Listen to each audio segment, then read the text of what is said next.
Hello friends, welcome to my YouTube channel. आप सबका स्वागत है मेरे इस यूट्यूब चैनल पर। आज की इस वीडियो में हम जूनियर जुडिशियल असिस्टेंट DSSP के लिए साइंस के कुछ क्वेश्चंस करने वाले हैं। तो चलिए without any further delay let's start with our today's learning. First question है कि मोस्ट मैलिएबल कौन सा मेटल होता है? तो इसका आंसर रहेगा गोल्ड एंड सिल्वर। सेकंड है मोस्ट डक्टाइल मेटल कौन सा होता है? तो जिसका आंसर रहेगा गोल्ड। अच्छा, क्या किया मैंने ना पॉइंट फॉर्म में लिखे हैं क्वेश्चन, जिससे आपकी एक तो फटाफट रिवीजन हो जाए। आपने क्या करना है, इनको अपनी कॉपी में लिख लो, जिससे आप मल्टीपल टाइम इसको रिवाइज कर पाओ। तो थर्ड क्वेश्चन कि गुड कंडक्टर ऑफ हीट कौन से होते हैं? तो आंसर रहेगा इसका सिल्वर एंड कॉपर। और ऐसे ही पुअर कंडक्टर कौन से होते हैं? जिसका आंसर रहेगा लेड एंड मर्करी। अब हमारा आते हैं नेक्स्ट क्वेश्चन पे। ये क्वेश्चन है कि हमें बताना है नॉन मेटल कौन सा है जो लिक्विड फॉर्म में होता है। तो जिसका आंसर रहेगा ब्रोमीन। ऐसे ही मेटल कौन सा होता है जो लिक्विड में होता है? तो इसका आंसर रहेगा mercury. Next question, lowest melting point किस मेटल का होता है? जिसका आंसर रहेगा गैलियम एंड सीजियम।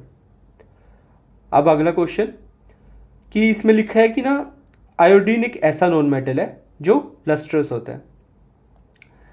अगला इसमें हमने ना डायमंड और ग्रेफाइट की कुछ प्रॉपर्टीज है, जैसे diamond is the hardest and graphite can conduct electricity. अब नेक्स्ट है सोडियम एंड पोटेशियम ऐसी चीजें ऐसे होते हैं कि ना they can react violently with water. पानी से के साथ sodium and potassium violently react करते हैं। अब हम शिफ्ट करते हैं हमारा बायोलॉजी की तरफ। बायोलॉजी के कुछ सेल के इंपॉर्टेंट क्वेश्चंस, जैसे कि सेल किसने डिस्कवर किया? तो आंसर रहेगा रॉबर्ट हुक। अब फ्री लिविंग सेल किसने किया था? तो जिसका आंसर रहेगा ल्यूविन होएक। अगला कि जो प्रोटोप्लाज्म है ये टर्म किसने कॉइन की थी? जिसका आंसर रहेगा पुकिंजे।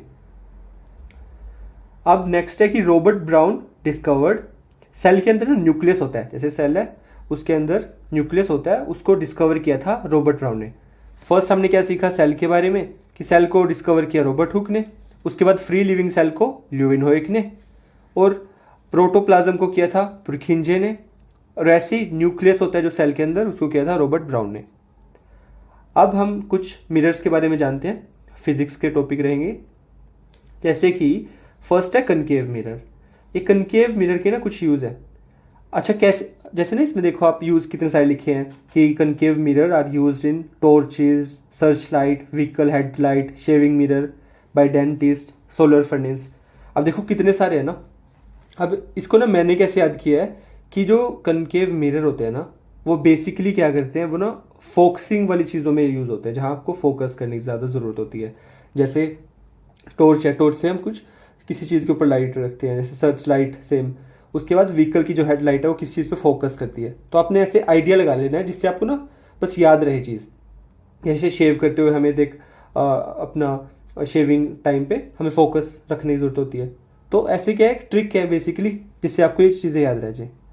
अब ऐसी कुछ प्रॉपर्टी कन्वेक्स मिरर की, जो हमारी कार का रियर व्यू मिरर होता है ना वो कन्वेक्स मिरर होता है। अब ऐसे ही लेंसेज के बारे में मिरर पढ़े ना हमने, अब ऐसे लेंस पढ़ेंगे कि आपसे ना सीधा ही पूछ सकते हैं कि कन्वेक्स लेंस कौन से लेंस होते हैं? आंसर रहेगा कन्वर्जिंग लेंस। और कनकेव लेंस होते हैं डाइवर्जिंग लेंस। अब कुछ फिनोमिना एटमॉस्फेयर के, जैसे कि स्काई का कलर ब्लू क्यों है, colour of sun at sunrise and sunset, ये किसकी वजह से होता है? ये होता है स्केटरिंग की वजह से। ऐसे ही दूसरा होता है रिफ्रैक्शन के कुछ फिनोमिना, जैसे स्टार जो ट्विंकल करते हैं, और advance sunrise and delay sunset, ये होता है रिफ्रैक्शन की वजह से। अब नेक्स्ट हम कुछ प्रॉपर्टीज पढ़ेंगे प्लेन मिरर के बारे में, कि जो प्लेन मिरर होता है ना वो एक virtual and direct image produce करता है जिसका साइज जो ऑब्जेक्ट है उसी जितना होता है, कि size of image is same as that of object. अब ऐसे ही कन्वेक्स मिरर होता है ना, वो कैसी इमेज प्रोड्यूस करता है? वो भी virtual and direct image produce करता है। यह है कन्वेक्स मिरर की प्रॉपर्टी। अब हम पढ़ते हैं मायोपिया के बारे में और हाइपरमेट्रोपिया पे। मायोपिया में बेसिकली क्या होता है ना, जैसे जब हमें दूर की चीज़ें थोड़ी क्लियरली नहीं दिखती, कि मतलब can not see distant object distinctly. तो इसमें क्या होता है कि ठीक कैसे होता है, बेसिकली कनकेव लेंस, जब हम चश्मा लगाते हैं ना दूर की नज़र के लिए, वो कनकेव लेंस होता है। अब हाइपरमेट्रोपिया इसका बिल्कुल अपोजिट है, दूर का ठीक दिखता है बट जो पास वाला है ना वो इतना क्लियरली नहीं दिखता, कि can not see nearby object distinctly. अब कैसे ठीक होता है ये ठीक होता है कन्वेक्स लेंस यूज़ करने से।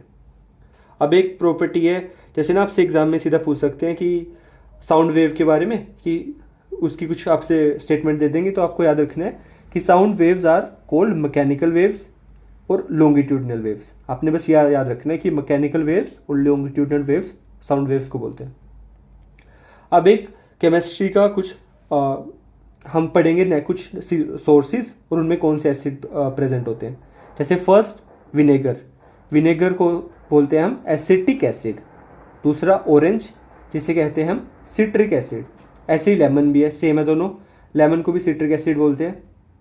अब अगला आता है टोमेटो को बोलते हैं हम ऑक्सैलिक एसिड। और जैसे एंट स्टिंग होता है और नेटल स्टिंग होता है, इसको हम बोलते हैं मेथनोइक एसिड। कि मतलब ये एसिड इन सोर्सेज में प्रेजेंट होते हैं। तो ये बेसिकली मैंने क्या किया, कुछ जैसे ना एनसीईआरटी से ये कुछ मेरे नोट्स हैं जो मेरे को लगा कि ज़्यादा आने की जिनकी चांसेस है, मैंने आपके साथ शेयर किया। ऐसे ही अब मैं क्या करूँगा, पॉलिटी के, हिस्ट्री के, ज्योग्राफी के अपने नोट्स आपके साथ शेयर करूँगा। आपको अगर ये वीडियो इन्फॉर्मेटिव लगी हो, अगर आपको लगा हो कि हाँ मतलब कंटेंट अच्छा है, तो please do follow the channel. अच्छे से तैयारी करो। आप कोई डाउट हो आपको कमेंट सेक्शन में डालो। Prepare well for your exam and that's all from my side. Thank you.